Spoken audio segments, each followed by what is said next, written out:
कहानी की शुरुआत गांव के एक शांत माहौल से होती है।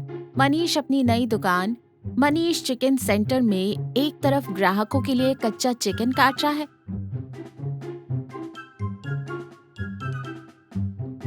और दूसरी तरफ शाम के लिए ग्रिल मशीन सेट कर रहा है। ग्रिल से हल्का हल्का धुआं उठ रहा है। पास ही एक स्टूल पर वीरू बैठा है और मजे से चिकन पकौड़े खा रहा है। वीरू मुंह में पकौड़ा चबाते हुए कहता है, वाह मनीष भाई, कसम से तेरे इन चिकन पकौड़ों में जो जादू है ना, उसे खाकर तो वो मुर्गा भी स्वर्ग में खुशी से नाच रहा होगा। क्या क्रिस्पी बनाया है यार। मनीष नवाबी में हंसते हुए चिकन के टुकड़े काटते हुए कहता है, अरे वीरू, तू सुबह से ये 10वीं प्लेट खा रहा है। अगर ऐसे ही तू मेरी दुकान का सारा स्टॉक मुफ्त में उड़ाता रहा तो मेरा प्रॉफिट तो सीधा कूड़ेदान में जाएगा।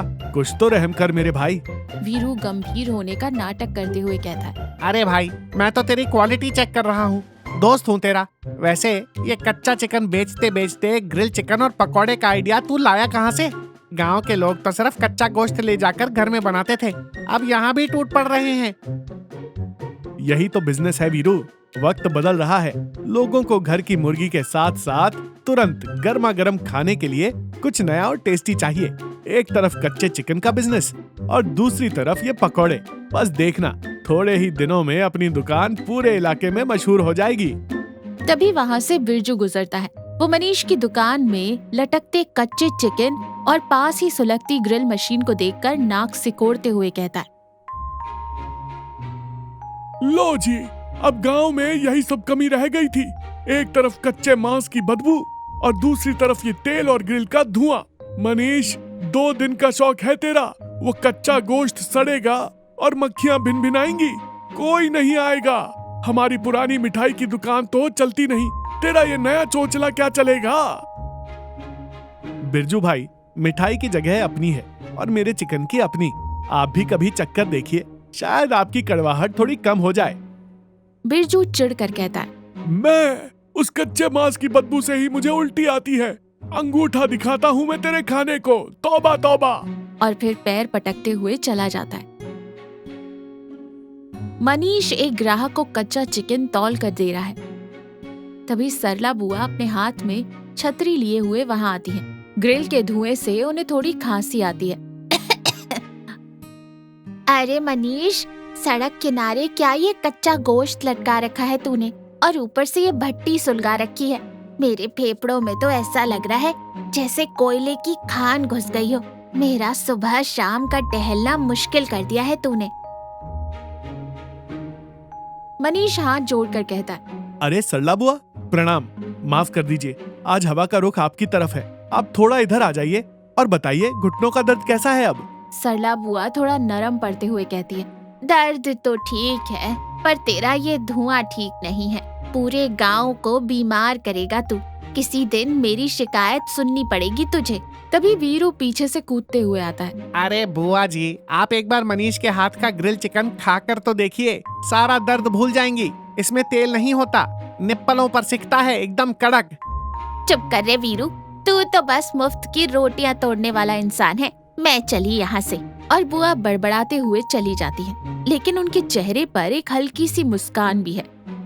दुकान बंद है। मनीष और वीरू दुकान के अंदर मायूस बैठे हैं। मनीष के हाथ में हिसाब की डायरी है। मनीष परेशान होकर कहता है, वीरू, मुझे कुछ समझ नहीं आ रहा। दिन में कच्चा चिकन और शाम को पकौड़े तो खूब बिक रहे हैं, लेकिन पिछले 3 दिन से रात को मैं जो कल के लिए फ्रिज में कच्चा चिकन रखता हूँ, उसमें से रोज एक पैकेट गायब हो रहा है। गल्ला एकदम सुरक्षित है, पैसे एक भी चोरी नहीं हुए। वीरू डरते हुए कहता है, मनीष भाई, मैंने पहले ही कहा था, ये किसी इंसान का काम नहीं है। ये पक्का कोई रक्त पिशाच है जिसे तेरा कच्चा गोश्त पसंद आ गया है। भाई, दुकान बंद कर दे, वरना कल को वो दूध हमें ही फ्राई करके खा जाएगा। मनीष वीरू के सिर पर हल्का सा मारते हुए कहता है, अबे चुप कर। भूत आकर फ्रिज खोलकर कच्चे मांस का पैकेट क्यों ले जाएगा? आज रात हम दोनों यहीं छिपकर बैठेंगे और देखेंगे कि ये चोर है कौन। मनीष और वीरू एक बड़े ड्रम के पीछे छुपे हैं। रात का सन्नाटा है।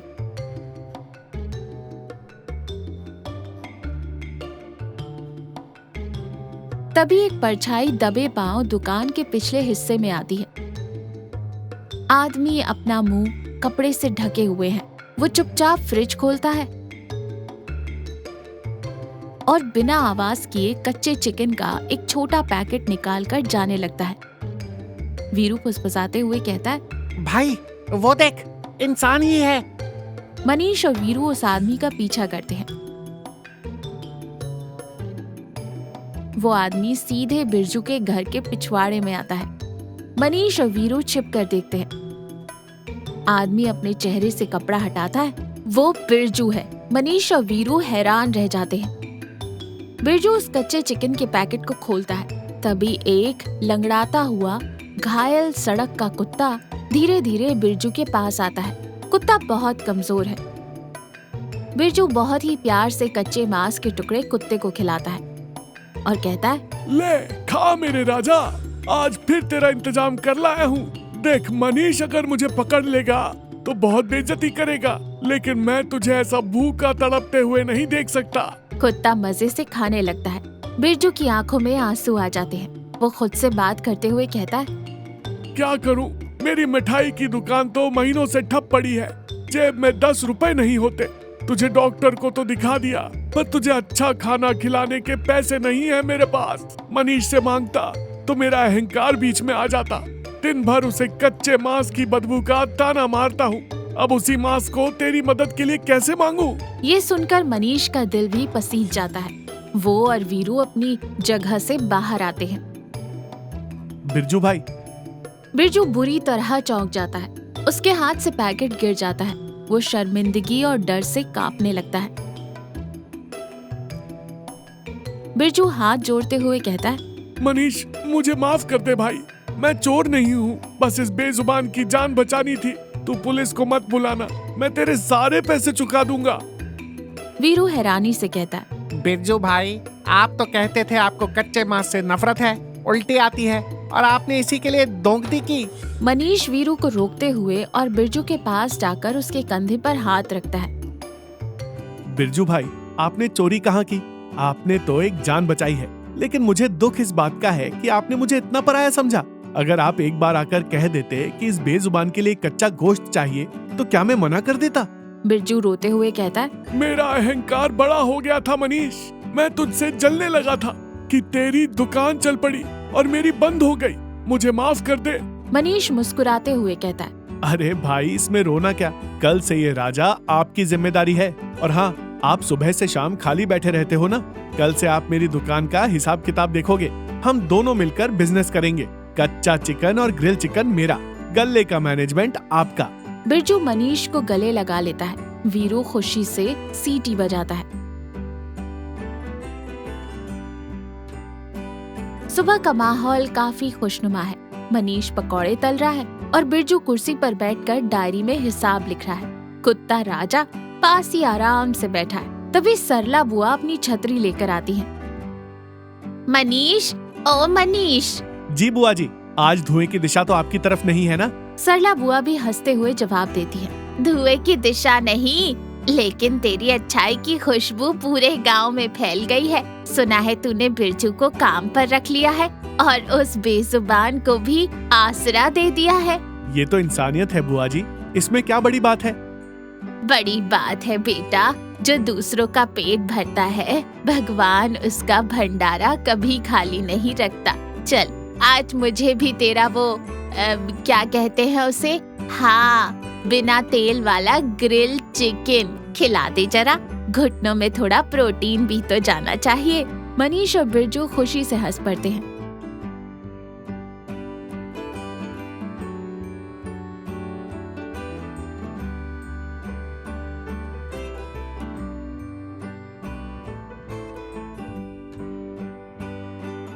वीरू दुकान में घुसता है। वाह बुआ जी, इसे कहते हैं मुफ्त में खाने की निंजा तकनीक। पहले बुराई करो, फिर ग्रिल चिकन उड़ाओ। सरला बुआ वीरू को छतरी दिखाती है। तू चुप कर मुफ्तखोर, तुझे तो आज मैं बताती हूँ। बुआ वीरू के पीछे छतरी लेकर दौड़ती है। वीरू हंसते हुए आगे आगे भागता है। मनीष और बिरजू ये देखकर जोर से हंसते हैं। तो देखा, सच्ची इंसानियत वही है जो तब की जाए जब कोई देख ना रहा हो। अहंकार और जलन को छोड़कर अगर हम एक दूसरे की और बेजुबान जानवरों की भी मदद करें तो जिंदगी और भी खूबसूरत हो जाती है।